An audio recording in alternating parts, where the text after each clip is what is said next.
विदेशों में कोई झाड़ू पोछा नहीं करने आता, कारण वहां इन तक को डेवलप कर दिया, कोई है ही नहीं नौकर वहां। और आपके देश में इतना चीप लेबर है, 800 रुपए, 1000 रुपए, 2000 रुपए में लोग दिन भर काम करते हैं, पूरा महीना काम करते हैं। क्यों? क्योंकि डेवलपमेंट नहीं है, इसीलिए विदेशी आगे है। तो इस बात को समझना पड़ेगा कि यूरोप को चीटिंग मारने से आगे नहीं बढ़ेंगे।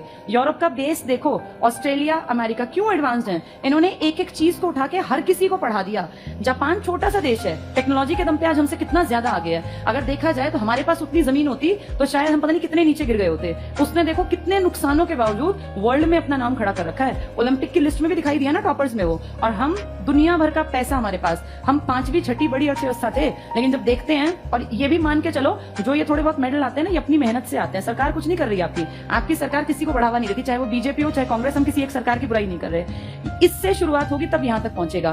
ये बात सोचने की, और सबको पता भी है पढ़े लिखों को, लेकिन आपके देश में सारा ध्यान किस पे दिया जाता है। इसलिए 75 साल हो गए, अब तक कुछ नहीं हुआ और ना ही होगा।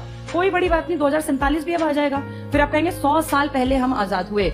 बहुत सारे देश ना 1940 से और 1970 के बीच में आजाद हुए हैं, बहुत सारे देश, और आज तुमसे कई गुना आगे हैं, कारण उन लोगों ने बेस को पहले स्ट्रांग बनाया। आपके देश में क्या पहले ऊपरी परत को सोचते हैं अच्छा बना दे, ऐसा कभी नहीं होता। शुरुआत हमेशा बेसिक से की जाती है। आपका बेस है गांव, जब तक गांव नहीं संभलेंगे, सुधरेंगे, तब तक परिवर्तन नहीं आना। चाहे मोदी जी 50 साल बैठे रहे और चाहे कांग्रेस आए, चाहे कोई पार्टी आए, जब तक बेस को नहीं सुधारोगे ये कभी सुधर ही नहीं सकता।